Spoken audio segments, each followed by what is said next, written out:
I want to say it's a little bit of a clickbaity kind of title. It's like learn any language in 6 months. Now, if that's all you're doing for 6 months, okay, some languages are going to take some folks more time because of the language background you have and how similar and these sorts of things. But I think he has a lot of good ideas in there. And one is massive quantities of exposure to language in meaningful contexts. So input.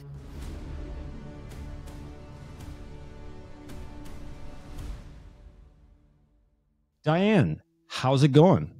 Good. How are you?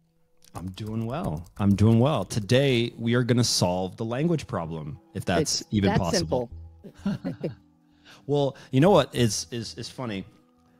It is not simple by no means. However, there are definitely, as we talked about before this, some things that can help and some things that probably we've been doing that probably aren't helping, just like any endeavor. And that's all I'm seeking to do with these conversations. So there are some principles. It's not easy to solve, but there are some things that we know do help and do hinder. So yes. Okay, perfect. Right. And so why don't you tell everybody who you are and why you have such a love of language? Sure. I have had a number of different phases in my life at this point. I most recently have been a university professor in multilingual education. So I'm helping to train teachers to work with kids whose first language might not be English. So they're being able to help adapt the way that they conduct instruction so those kids really succeed and get both the content learning and the language learning at the same time in a regular classroom in the US, which is very challenging. Can you give us a good background of within modern language learning and teaching, what's wrong? How come nobody I speak to who's taken a language class for 4 to 6 years has any grasp of the language if they've come through general schooling sense, and this is worldwide? Yeah, it's a very sad problem. And occasionally folks start there and then they succeed because they ended up doing something else. They live in a place where the language was spoken. They got hooked on a TV series and they just binge watched that TV series and suddenly they're able to speak. And but then they don't go back and critique what happened in the school. And so teachers keep reproducing this. And maybe because of what you just said about stakes being lower in people are not usually dying because of language instruction not going well. Thankfully, right. That's not the stakes that we're dealing with. But in terms of functional communication ability, we have a great potential and it's not being achieved in schools very well. And I think there's a few reasons for that. I think there are some social factors just societally. How much do we prioritize this as societies? But you're in Europe, and I think they prioritize language much more, but sometimes are not achieving through school the kind of results that the time on task should show. I think here in the US, a lot of the traditional approach to language learning has been very focused on looking academic so that it feels more, it's like it has more prestige. I think in education, language has been kind of shunted off to the side. It's not looked on as rigorous an academic endeavor as like science or math or even writing in English classes, because some world language classes, I think, took an approach that was very, I will use the term behaviorism, so B.F. Skinner kind of thing, like do something, repeat it, make it into a habit. And so you can kind of drill in just a few little bits of information in your head that way for a short time, at least, most people. Some of them can retain it longer, but most people will just be able to then tell you 20 years later, like, hola, ¿cómo estás?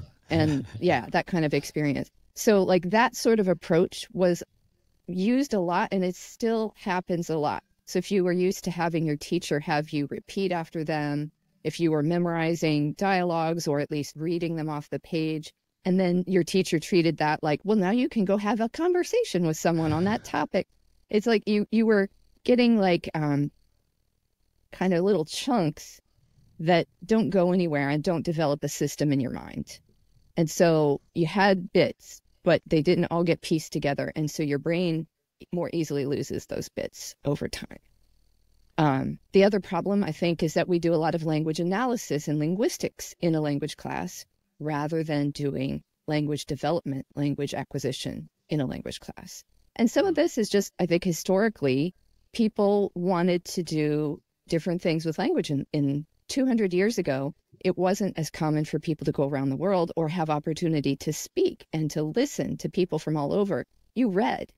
And so if you were going to take an approach that was good at helping you read and analyze grammar and really parse, what does this really mean, slowly and carefully, you get grammar translation approach.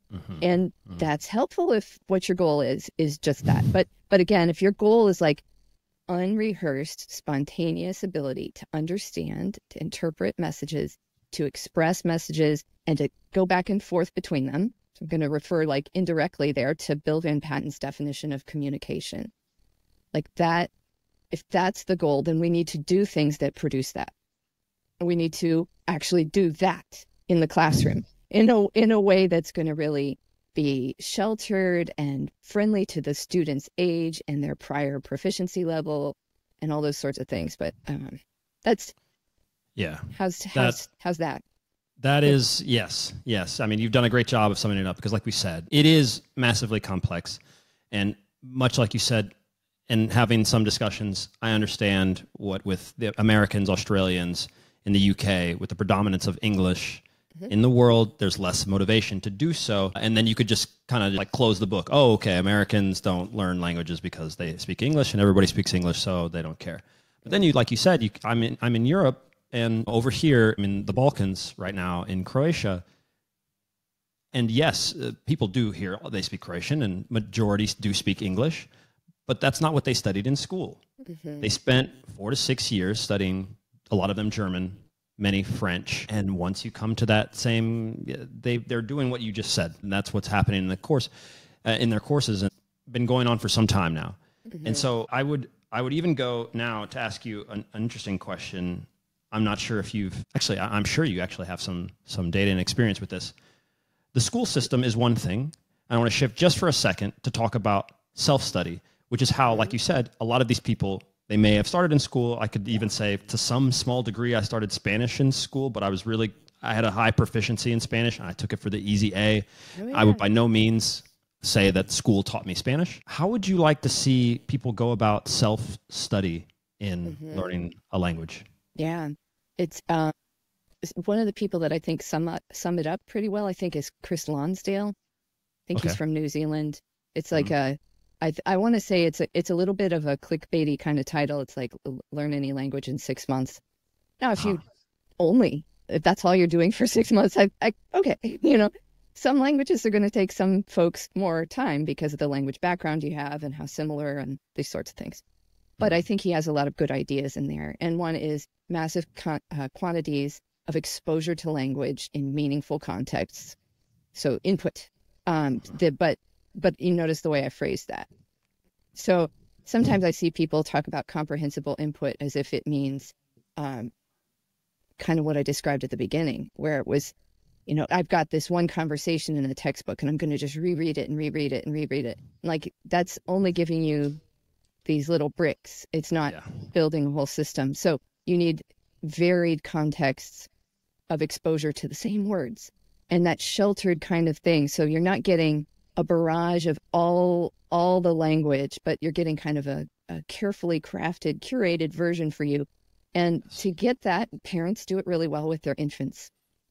And some teachers do it, some tutors do it, some friends would do that. So his idea is like it's a language parent that you want to be able to, somebody that's sympathetic to you, cares about you, willing to listen to you with just very, very limited language skills, and willing to talk to you in a way until you can understand them so that you're getting comprehensible input from that. So that is huge. And that's like 85 to 95% of the issue, I think, at least. Yes. So, yeah. And then in terms of like developing your own ability to express, this might take a little honing here and there, I think, but basically it's getting lots and lots of opportunity to hear language you can understand, and naturally to develop your ability to speak and respond in context. And what's amazing now is that the world we live in, finding materials for those major languages is virtually simple. A lot of them, yeah, if you know how to look. Yeah. If you know how to look. And that is a second issue that does have to continue to be addressed. But the first issue, like you said, is if we take two students and we have one study the rules for language and we have another one essentially getting good input that they can understand in a relaxed state and then not feeling forced to do it, and then we help them, we ease them into certain subjects, we keep them in one subject for a few days, and then we move on out of that and leave that for a little bit and go over here and kind of shelter their way. Understanding this system, the two people after, honestly, a month, and I've seen it actually because we do have a couple guys in our company that have moved over here, and you know, one guy not knowing what to do, kind of just we fall back on the traditional method because we don't know anything else. Exactly. And another Teachers guy, do that too. Okay, right, which makes sense. Seen. Yeah, right.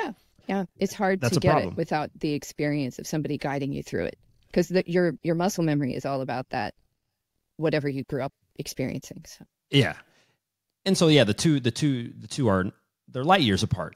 They're light years apart, and it's amazing what you can do in very little short period of time. Obviously, because of the world we live in, I know everything is learn this language in 3 days, in 7 days, and whatever, in 30 days. But it's actually quite crazy what you can do to your brain if you set it up, especially within input. You'll have a level of, because it's so hard. You have this anxious thing. If you study the rules, you're trying to work on accuracy.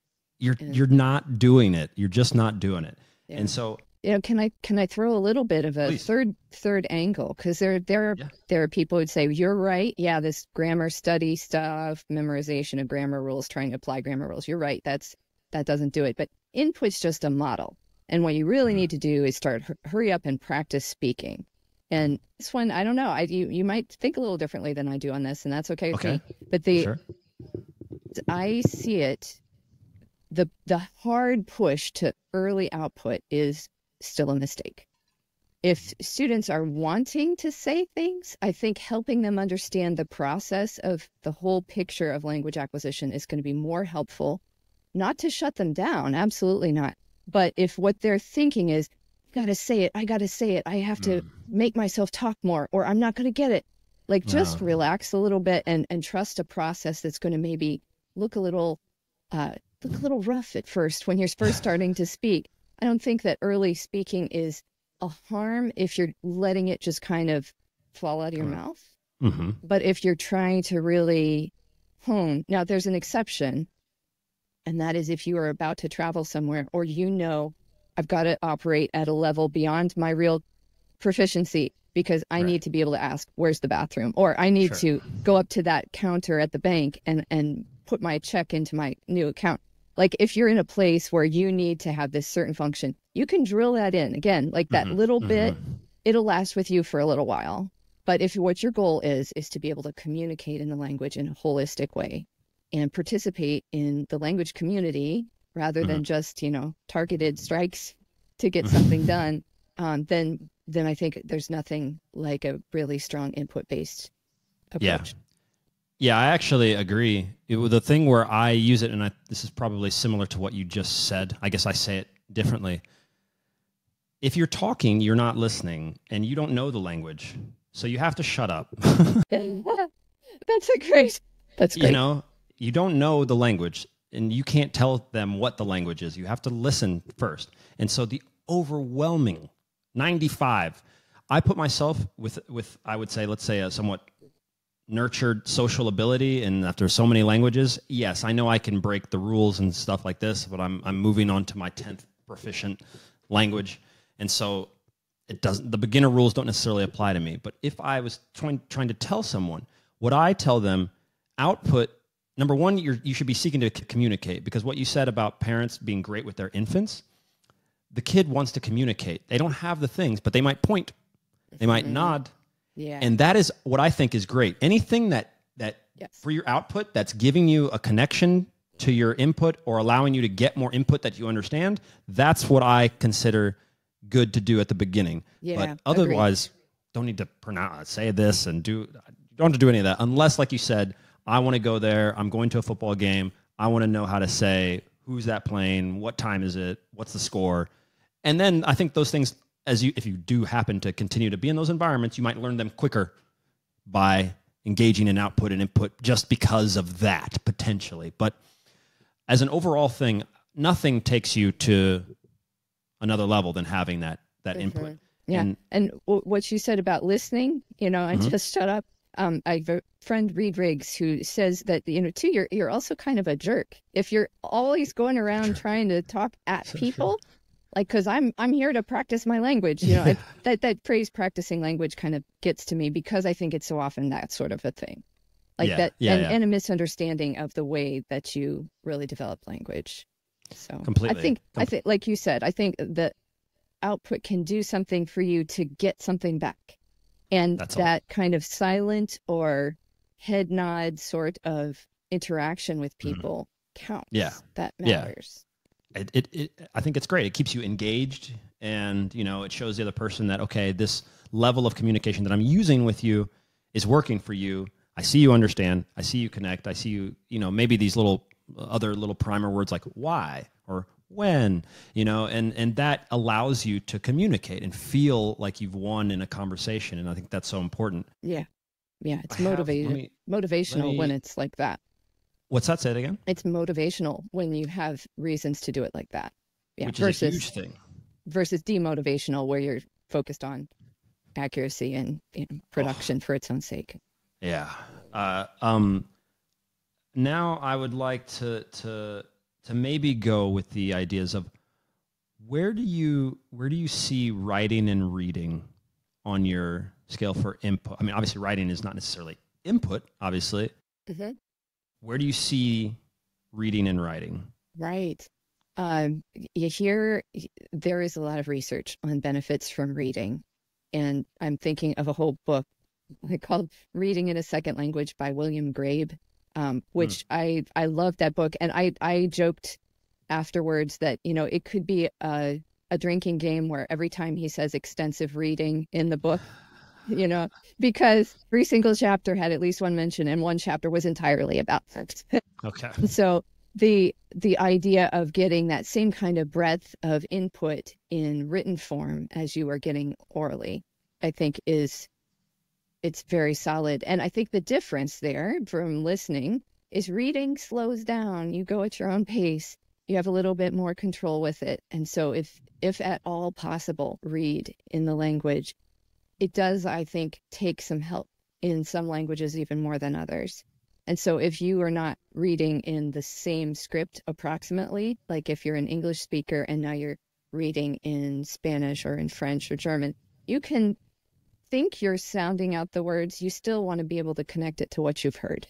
Mm-hmm. But if you're looking at a new script, you're probably going to need some help. And so Arabic, Hebrew, Greek, things like that, Chinese and Japanese especially so, where there's not, you can't leverage your way in and then just sound it out in Chinese particularly. But there are more burdensome ways to do that. And then there are ways that are going to be a little more connected to your oral language and your oral language. And so I would look for those. So I think regardless of the language, it's going to be helpful and very powerful if you read texts, again, that are written at a level that is close to what you already can understand extremely well. Just a little bit of new stuff in there so that it's not demotivating, but also so your brain is able to pick up a little bit. And that, like in the William Grabe book and research on extensive reading, it's 98% familiar words in a text, which is way higher than most people think. Sometimes for a tolerance level, some people don't mind so much, a little lower than that. But in terms of research of actual comprehension of a text and vocabulary development, like if you look at Paul Nation's work, he does lots on vocabulary acquisition, and a lot of what he's pointing to is that kind of level of reading. It's been done in Chinese too. So Helen Chun did a study on the same kinds of issues, and to get a reasonable level of reading comprehension after a text, it was 98% of familiar words to the reader. I'm trying to match. While you say that, I'm trying to match with the reading and stuff that I do. I definitely give myself a little bit of leeway. The place where I did it in order to level up, because I mean we haven't even talked about it, and we will. But you know, there are phases to language learning, as we all know. You're the complete beginner, you're intermediate, or maybe even pre-intermediate if you want to get crazy. Intermediate, and then there's that terrible zone. It's the intermediate slump. Is that what you're going to call it? Yeah. Oh my God. You know, and a lot of people don't get there. I think, you know, many people do. If you're really into the language, you will get there and you will understand, hopefully, because if you don't, it's completely demotivating. You will just hang out there and you run the risk of staying there forever if you don't change your strategy. A lot of people do, because they're busy. You know, they got to the point where they can function in daily life. That's where I think that low intermediate kind of thing is. Like you can get done what you need to for eating, traveling, you know, but in terms of like professional level or cultural things or things with a lot more specific vocabulary, you're going to be left out at that point. Yeah. It's just not going to happen. And so I was trying to match up what I did in Italian, and I have some leeway because of Spanish and obviously English being my mother tongue, and you know, to some degree, so I can figure out some words. But I think I was somewhere recognized at a certain point with Italian that I was there at this point where it's like I can't listen to this political speech at all, but I seem to be okay with hanging out with friends, like kind of, you know, in a setting. Yep, that's so that's where you in the actual scale, the U.S. Language Educators Association, like they have a proficiency levels thing. I don't know how familiar you are with those, but that is what they call the intermediate low, intermediate mid. Kind of that's the range where you got good daily life skills. Yes. Okay. Yeah. And so I started reading, and it's really funny because the same thing will happen also just with the general input method. Is it's kind of like you wake up one day and you're like, I understand. And like my brain makes a switch. It's just, you know, I'm sure if we could watch it in real time with the brain, you could see the neurons firing and kind of being a little bit weaker. And you continue to do this reading, you continue to do this reading, continue to do this reading, and somehow at some point it becomes quite strong. And as you start to read more and as you start to meet more things from the language that you don't even know, your ability to understand them or guess, you know, like that is enormous. It becomes enormous. You become like a huge sponge, and you can just jump into things that are completely unknown and come away with those, with that conversation, completely knowing and learning and even participating in the whole thing. And reading definitely does it. Whenever I know I need to level up, that's where I turn to a lot. Cool. Yeah, that makes sense to me, but I don't know if I've heard somebody say it that way. Yeah, because there are a lot of things that one can do, and it's not that I don't do, that's the only thing that I do, but I've noticed, because I do like to read, which is another big point, right? If you don't like to read, it might be a big issue, but I do. Yeah. I think if you don't like to read, I would say try audiobooks and follow the text. Yeah. And that's great. Do something that's going to be the same kind of, What do you think about journaling, writing your thoughts? When would you try and do that? You know, once again, for the self-study person, like, what do you think? I know I have done that myself when I came back from China, just because I wanted to force myself to think in Chinese after I came back to the States. And I didn't have other opportunities yet, hadn't found a Chinese community to be a part of, that sort of thing. So, I mean, for those reasons, sure. And if you enjoy handwriting, write it by hand. And if you're just, you know, if you want to type, that's great. But again, I think it's more like that's where I would put it at a smaller amount of time. So it's forcing you to rethink and retrieve knowledge, and it might help you show some spots that I don't think I know how to say this right. Oh, I'm feeling confident about that, so I'm going to go do something to hear that kind of content again. Or I'm going to look that one up and see did I phrase this in a way people are going to understand me, or that sort of thing. But, so if it's fun, great. If it's it's definitely, it's helpful. What I do end up, because of the amount of languages that I have to do, situations in my life are governed by certain languages, certain notes, that's smart. And certain things they become. And if you let them, at first it's very annoying because you just want to write in whatever language is just simple and easiest to you. But if you force yourself with soft force, it really becomes hard to move away from it when you when you're in a social situation or something. Yeah, you know, you get like the mental habit there. Totally. So I will write certain things. This note's in Italian, and because I didn't want to lose my ability to read Cyrillic when I moved to Serbia and moved away, I would write my notes then in Cyrillic, and I would even challenge my brain even more because maybe I'm a little crazy. I would write in Cyrillic, sounding them out. I would write with Cyrillic Serbian letters, but I would write in French. Wow, you know? Yeah. Just to keep that writing script in your mind fresh. Just to keep the script. It's a double working. It's a bit crazy, you know, but it's a challenge, and that's what I enjoyed. I would say that's a language lover right there. Yeah, that's it. I chose to do that. That's not one. Yeah. So what about grammar overall? When do you have a look at anything, or what are you thinking about? Because each language is different. You know, I mean, Chinese, for instance, isn't going to deal with these long conjugation lists, let's say. Right. I love that.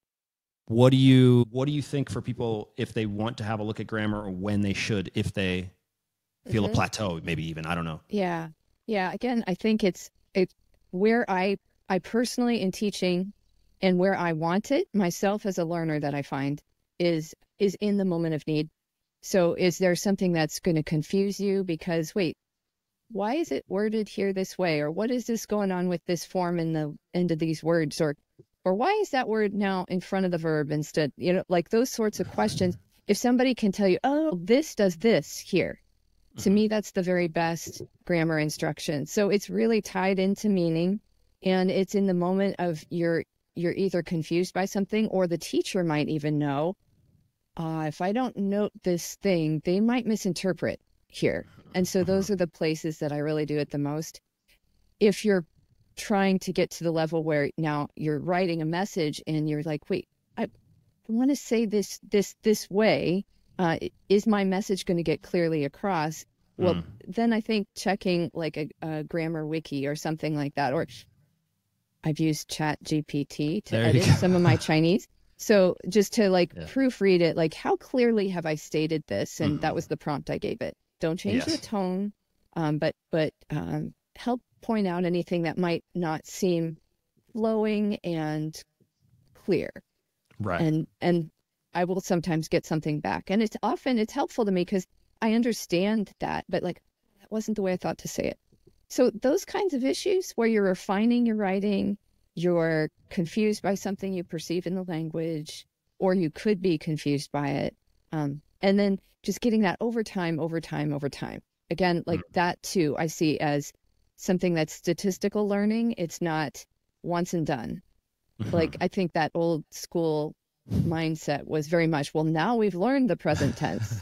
Next year, you'll learn the past tense, the simple past, and then and so I think that it's a process over time.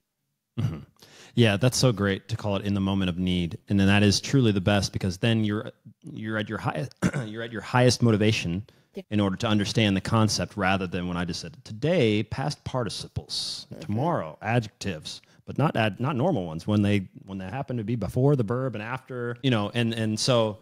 Yeah, that's a great way to go about this. So if anyone is watching it and listening to this, if you haven't yet taken this method, and I know it feels awkward to think I'm just going to leave grammar or leave trying to understand the rules, which I know is hard for some to just think, just ignore it. Just ignore it. Yeah. And where I see it like the most often is somebody who's got a kind of analytical mind. Like, honestly, people who are engineers or drawn to engineering fields, like a lot of folks like that, they want to have it be very clear.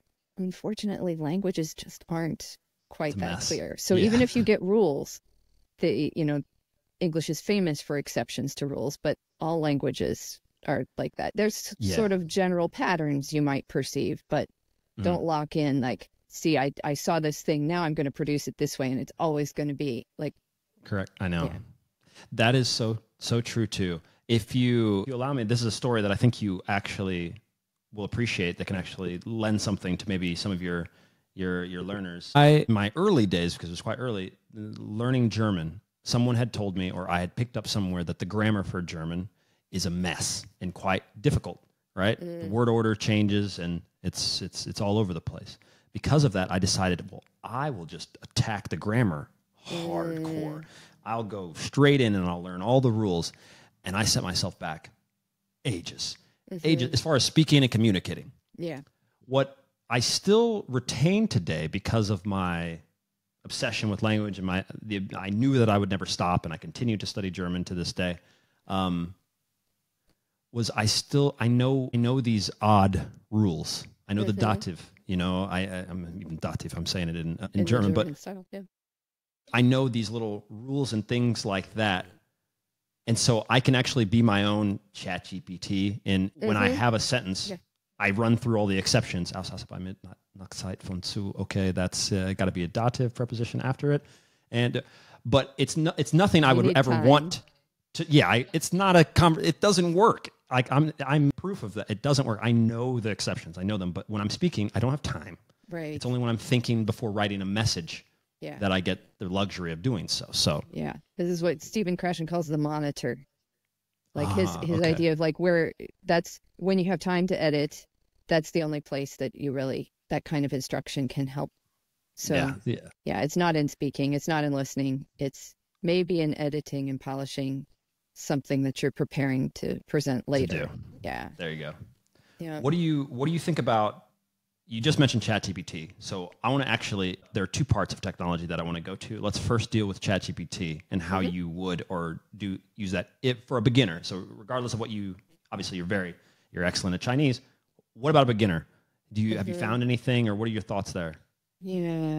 I would have to know more about some AI options. I hear people say that there are some that are good at like scaling down interaction, and I just don't remember the name of it. I haven't tried it. Where I see the problems with ChatGPT is asking grammar questions. Last I heard, it was still spouting back some things that are not reliable. Oh, really? And so for Chinese anyway.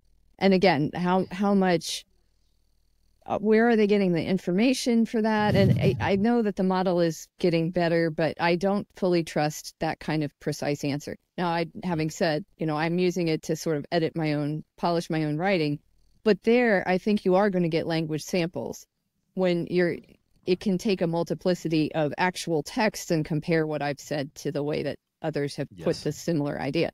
But if it's going to be asking it for, tell me why is this a thing in your own home language, well, that's gonna that's tough. I don't trust it. What I do think could be good, it's maybe at that intermediate level where if you want to converse, so to speak, in the language that you're learning with an AI model, I think that could be fun. But it's not all that good at grading its content for you. So if you're a total beginner, I don't think that's the place to go. I would look for like people on video talking to beginning learners, those sorts of things. Yeah. Or people like a teacher that does like that kind of instruction, especially, or a friend, a tutor, somebody willing to talk to you simply, somewhat repetitively. So they, like you said, like don't leave the subject matter for a while, stay on that. So then you're naturally sheltering how many new words come up. Yeah, so important. And I agree. I've had it. The problem that I have with it, obviously beyond not wanting to move towards a transhumanist future, that's another thing, but it's a mess. You have to already understand how to learn the language well if you want to try and do that. And so the way that I see, like if you're just a new beginner and you're just like, I want to learn Spanish, I live in America, I have some Hispanic speaking, or some Hispanic friends, there's the other options are still light years ahead of whatever you're going to spend your 1 hour. Imagine you have 1 hour every day, if whatever it is. There's just no need. That's just what I see. And so to not complicate it for everybody, that's just what I've kind of been. They're not better than us yet. Yeah. So. Yeah, I agree. Now, the other part of technology are apps and the love of, dare I say, Duolingo. I was going to say, yeah, go ahead and say it. I don't care about Duolingo. I've talked to them. They actually wanted to send me to, and I'm not against Duolingo by any means, but I'm openly and obviously stating, as I have many times on the channel, you were not going to learn a language from Duolingo, nor do I truly believe that their whole goal is to get you to learn a language. I think they want you to have a good time, and there's nothing wrong with that. For sure. Yeah. That's fine, but don't think you're going to become proficient in any of those languages just by doing Duolingo. So apps for you, I don't know where they place, in the pantheon of things. Yeah, I think Duolingo varies. I tried using it for Vietnamese a year ago, and it was really, it got into the weeds too fast on grammar. It wanted me to produce sentences perfectly with very specific grammatical features of like articles that were very specialized without telling you the grammar rules. So on that case, like, they were asking for that kind of grammatical knowledge, but they weren't teaching it to you. So like, I really couldn't, so, and lacked input on multiple contexts and multiple, so I could actually start to perceive through the input, maybe it's going to be this one this time. So, and they were using very unusual words, which might be fun. I don't mind that about Duolingo, like silly sentences. I think that makes them memorable and makes it quirky and fun. And it doesn't mean that's all that you can say with the language.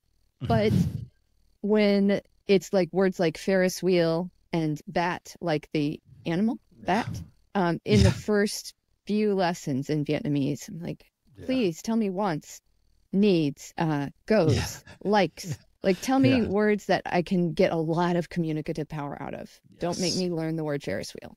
No. And that's what they did. So again, like, it depends on the language. Where I like Duolingo is the podcasts, which I think are only available in Spanish, French, and English. And they do a little translanguaging. There's often like they're designed for someone who's maybe an English background or knows English and is using their English to access either the French or the Spanish. I haven't heard the English ones. I don't know how they do that, if they have other languages in there. But the content is more like a graded reading version of a really good NPR podcast. So they're interviews, they're sort of like in-depth reporting, but there's a lot of conversational language in there with other people. And then occasionally there's a little bit of an orientation back using the English. So like, well, as she was saying about her past, we'll now explore with, so it's just kind of keeping you on track. So helping you through it. I like those. I listen to the French ones sometimes because that's where my French is. It's kind of that low intermediate. Sure. That's fascinating. I'll check that out. I mean, I know it's constantly changing, right? They're a multi-million-dollar tech company, so those in there at the leading edge, I guess one has to say, and so they're able to change things quite quickly. So I know it's going to improve or change all the time. Yeah.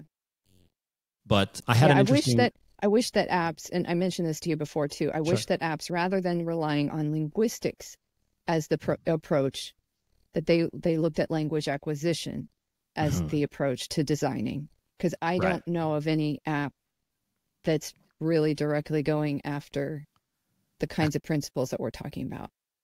Yeah, I know. And it's funny because I wish that it existed, and it's a daunting task, and I would take it up, but my desire and love of books and the tactile and stuff leads me to want to push people away. There's such a I'm not a big person on flashcards at all. And I know, for instance, Memrise, which is another fairly popular company and app, the idea behind it I think is great and tremendous because you want it to be attached to kind of a situation. Like, it's not just a word. And so it's a level up from the traditional, just here's a word, go memorize this definition. So I think there's something better there, but the risk is it's really, number one, as far as I'm concerned, the biggest issue is just the gamification of it. It's too nice and fun for me to just press the right answer and go to the next one, get my dopamine hit. I don't even know. What is this bird? Okay, boom. And you just move on, and you're not doing the real work, which is connecting it to whatever situation that you've made. And so I find that to be one of the biggest issues and why I'm hesitant in wanting to do my own, because I don't really know how I could separate myself from books, tactile reading, and the beauty of of touching things and or people, human interaction. Yeah. In the app, maybe I'm naive, but I don't know. No, I think so. I think those are designed, in fact, the gamification there is designed around that kind of repeated little dopamine reward. Right. And it's not as maybe as clearly felt in real life things, but it's, I think it's more wholesome. Like, we can move away from our cell phones more hours in the day. I think we'd be better. And I say that as somebody who's using my cell phone too much lately. Yeah. I mean, it's a balance, right? It's a beautiful thing. All the people who I know who say that they would prefer to have less of the cell phone, they use it, but we want to keep it as a tool. We basically want to stop the world in around 1999 or so, something like that, 2001, I don't know, whenever, where we could use navigation and order some food, but not have it basically be my entire brain. Yeah. Have you heard of The Anxious Generation? It's a book. No, not necessarily. Jonathan Haidt it's recently got a lot of attention in the U.S., especially in schools, which are banning kids' cell phone use during class, if not throughout the school day. And it's on the rewiring of the brains of young people that really happened without any precedent and without any, like, what's it going to do to kids to have this kind of tool all day, every day for 10 hours or however long. So we're seeing what it's done, and it's made people feel more isolated, more lonely, even while they're supposedly connecting to people. Well, you're connected. You're on social media. I'm with my friends. Yeah. Right. No. Okay. Well, then, all right. So that I was quite sure that was probably where you were thinking with apps and things like this. Yeah. You've got a few minutes and it's fun for you. I don't think it's usually harmful. Where it does, I mean, it can actually set you back, like you just said about German. If it's like English explanations of rules about the language, then I don't think that that's a good use of your time, especially as a beginner. Absolutely not. Yes, right. And that's where I was going also with the flashcards, is that I think there's a better use of your time. It's not that you couldn't use, if you do what we have just spoken about and stay within that little bubble, and you have those high frequency words, and then also you would like to have a flashcard, but I just want you to go further than that. Maybe you write out the sentence that you wanted to use in it, and the thing, so. Yeah, exactly. I agree. It's like, it only gives you this little tiny angle on what that word means or how it's used.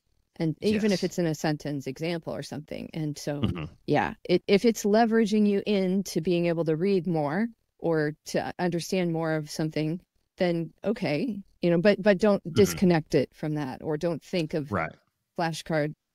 Yeah, it's limited. How would you go about learning? Actually, I should ask you first.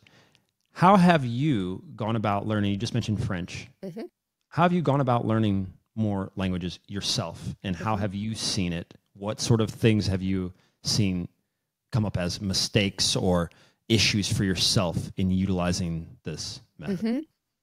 Perfectionism is kind of a thing I have. So some of that can hinder. Like I want to know every single word in the text or something. Sometimes I think that's fine, but it can't be this kind of obsessive, I have to know every little piece of this to be able to get something from it. Like, just relax a little bit more. Don't give yourself the really, really hard thing, because then you're going to, 25 new words is better than just 5 new words on a page. No, actually, research says it's not. Go with the thing that feels a little more comfortable, and you don't feel the learning as much, but it is actually it's more effective. Yes. You're going to retain it. You're going to stick with it. You're going to build better, mentally build better, So those were things that I have had to correct, I think. Yeah. But my own Mandarin is primarily, I guess I see now I'm doing language maintenance with my Mandarin at this point, because I'm not teaching it right now. So I am seeking to find a Chinese church in the area. Nice. So opportunity to interact with folks and get to know them. And then I am listening to podcasts designed for learners when I need something that's light.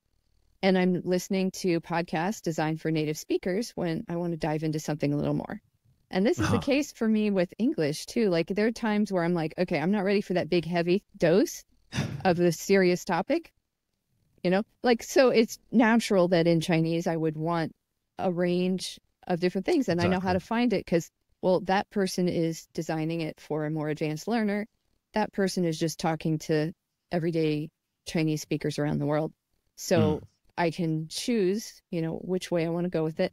Finding things that I'm interested in, I think, has been sometimes a challenge. Like I guess I don't share all the interests of typical social media in Chinese. Like I like sci-fi.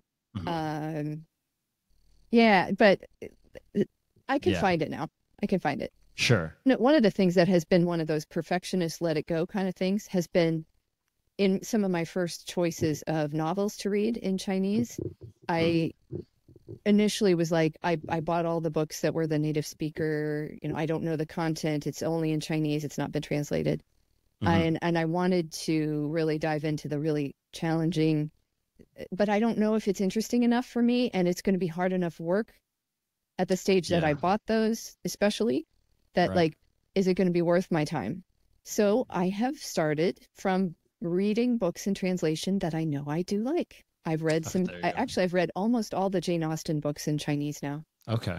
Not Mansfield Park yet. That's most people's least favorite of her work, but it's just dense and it's long and it's beautifully done, but less likable characters maybe.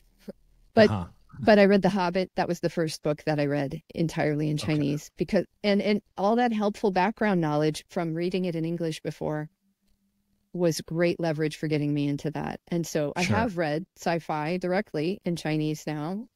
There's I can tell you if you want to know. But Santi is the name of the series. They recently did a Netflix version. Okay. We'll throw it up there. I mean, that's actually really important that there is, because what point that I wanted to throw to you is something that I'm working on, and I'm working on my way of wording this, and so you may be able to help me. But what I've noticed is that because, just like we said, for instance, I was unaware of 98% being one of the more ideal portions of reading. I know that it's high, though, right? I know that to not read text that I can understand half, you wouldn't even get through it. It's torturous for your brain. Everybody that's picking out words that you recognize, kind of thing. Yeah, You're not getting. It's not reading. Yeah. It's not reading. And so, but what I've noticed is once you do reach, one of the things that will pull you up from, it's possible to do with beginner. I actually, and I don't know if I'm going to call this layering or leveling or what it is, but if you have, like we said, created this shelter for yourself with an input, and you're I'll start with the intermediate one, and then you'll understand, or we'll see what you think. But one of the things that I do that pulls me forward quicker, if you wanted to go fast, and that's something that I know everyone loves to do, if you keep, let's say, 80% to 90%, somewhere like that, of your input in this range that we thought, it's exactly what you just explained for Chinese. What I would do in any language that I would want to level up, I'd spend 80 to 90% in my area. And then 10 to 15%, sometimes 20, later on in the evening, potentially, I would then spend at the level above, where my comprehension level is less. Kind of a little shaky. It's kind of a little shaky. And what I notice is that it pulls you forward as long as you're doing all of the day work within your stuff, rather than just doing, And so what I notice is that if you do that consistently over a period of 7 days, 2 weeks, 30 days, and it's kind of becomes a habit to get at least, your 2 hours or an hour of this in the morning, and then 30 minutes to an hour of the shaky one later, you get way forward. Because especially a language like French, if we're talking about what you learn in the comprehensible input in text for what you will see in movies, rap, any music actually, daily speak in French is wildly different. It's the same in Chinese actually. The mumble effect is huge in these languages. Same over here in the Balkan. They don't enunciate, and so by getting your ear kind of trained to know that there's two different things going on makes me go faster. But I haven't pushed it on anyone else to try it. Yeah, because there's debate about like comprehensible input oriented people who talk about how should we carry out our language classes. So there's like the automatic language growth, ALG, is they would go, I think, leaning towards what you just described as they want comprehensible input, but they want it to be at a level that you're hearing the flow of the language. You're hearing where the sounds drop out. You're hearing the natural speech pace. And so you're getting something different from developing word recognition and understanding how words are used in context at this statistical level. But you are still getting something from it, like you said, if you've got the grounding in more comprehensible language skills. Yeah, so I think there's value in that. It's just not the same. Yeah. That's not the only thing that will probably get you there, unless you have like in automatic language growth classes, thousands of hours instead of just 100 a year, like we have usually in world language classes in the US. Like 100 to 150 is, that's it. So that's it. Wow. So if you add it up, it's only like 100, 150 hours a year. Yeah. You leave with nothing. That's my biggest problem with it, is that they don't necessarily leave with nothing when you're doing it with these good principles behind it is incredible to me. And so like the goal really of those language classes ultimately, and this is a Stephen Krashen thing too, but I think it really makes sense for schools in the US that have just limited time on task, maybe middle school programs, maybe just high school. If you've got 100, 150 hours a year and you can get them into that intermediate low kind of thing, that's where they're an intermediate or an independent reader and somebody who can start to consume things out in the world for themselves a little bit more easily than the beginner can. So yeah, that would change the world actually. If everyone could get to an intermediate level, which is the same place you get in math, which is the same place you get in your English or whatever class you are at your essays, everybody can write an average essay. You generally get there with biology and things like this. You kind of, you grasp the concept of it. Yeah, you're not the specialist, but you know, if you're interested, you know that that's the next step for you. Exactly. And that's completely lacking in the other place, because you walk away, generally speaking, unless they're doing these things that we've said, you're just not getting that. I've run into some people who feel that a tutor should teach them the language, and I think their hope is great if they're doing what you're doing. Not a lot of tutors, let's say, obviously they don't have the qualifications or the background that you would have, but they will rely on what they learned in school. They'll teach you about the language. They'll correct you every 3 seconds. They'll spend the time explaining grammar to the rule. And so an hour will go by and zero input has happened, zero true value. And so how do you suggest people go about finding tutors or what to do? Right. In searching for tutors, I would look for a few keywords, and something like teaching through stories. That's a good thing to look for. Comprehensible input, if they know to put a specific term there. Input based. There are a few terms for different kinds of language teaching methodology that might be helpful too. I think that's a little less consistently carried out though. It's funny that like methods are very prescriptive about this is the way we're going to do it, but I find that's where it starts to get like I'm looking for like, what's the substance? What's the thing that you're using, because you can tell me you're doing that, but you might not carry it out the way that, So, those would be the two things, like story-based, comprehensible input. If somebody's saying something about low anxiety environment or like comfortable environment, don't do a lot of corrections. Yeah, not because you don't want to have correct speech, but because that's not where you get the correct speech from. It's this like this Zen thing, like you get your result not by doing the perfect speaking. You get your result by hearing good speaking, and gradually you start to produce a little bit more, and it starts to approximate. Yes. So somebody that understands that process would be really helpful. Okay. Yeah. And it is counterintuitive, and I know I see it with people who don't know anything about language, and they'll try and correct, or they'll think they're helping. Yes. Right? Oh, no, you say it like this. Number one, I just hope you understood me. That's all I was looking for. First off. I feel like you're rating my language. I've had this happen a lot. Yeah. And like, even when it's a compliment, it's like, I know. But I was trying to get an idea across. Did you hear what I said, or are you just thinking about the way I sounded? Yeah. I know. Yeah. I don't know if that's necessary, and what a weird world it would be in. To have grammar police, even in your people do it in their mother tongues as well, but it's even worse in a second language, because also that might be very important to you that I missed that point, but might not be important to me. Right. And therefore I won't remember it. And it's not helping. It's just breaking our flow. And which we it's need to do is communicate. I think I found out who I don't want to be friends with. Yeah, that's all, Okay, where should we have people, if they want to see more? Obviously, if they want to learn Chinese, will have said this. I will already have said this in the post or in the intro, where to go, because you have a YouTube channel. I do as well. Yes, I do videos with my chickens in the backyard. Yes, I know all about them. Where they're fun. Where should people look? What else besides that? I have an old blog that is more oriented towards language teachers, but there are some posts there that are about language learning. And so independent language learners might benefit, especially if they're thinking of Mandarin. I have some collections of graded reading in Chinese, linking to the places that those are for sale, stuff like that. The YouTube channel. I have a podcast with a friend, Reed Riggs. We call it Conversations About Language Teaching. Again, it's more oriented towards the teaching community, but I think that some of the issues that we talk about come out because we're also language learners. So it's not irrelevant for language learners, but that would be another possibility. I'm thinking beyond that. I do a lot of stuff, but it's yeah. We'll link to it. We'll link to all of this stuff. I mean, it's going to be fantastically interesting for everybody, obviously. Yeah.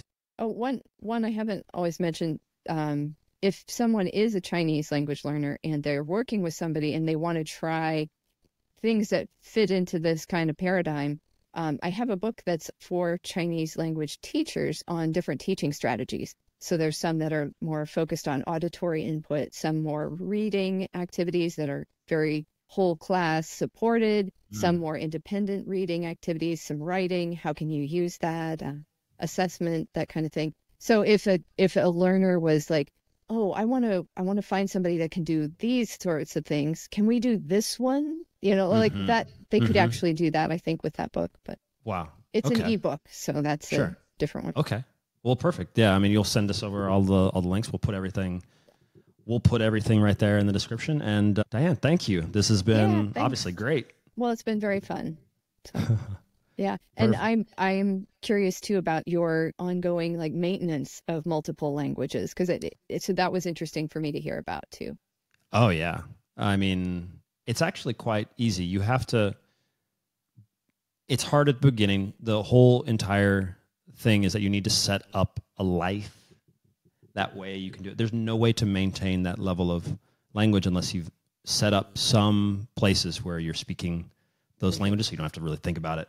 Yeah. I choose not to speak English with the people who I know are proficient or native speakers in Italian and French and this and that, depending on what the stuff is. And then my reading now has changed fantastically, because once you can get to that level of independent learning and reading, I'm reading a book on Bruce Lee in Italian just because I bought it in Italy. There's The Power of the Subconscious Mind. I'm reading it in Spanish because why not, right? And so I avoid English as much as possible. Yeah. And that is a tough thing to do. But if you're a lifelong polyglot and something, it's kind of a decision you just got to get used to. Yeah. That makes sense. So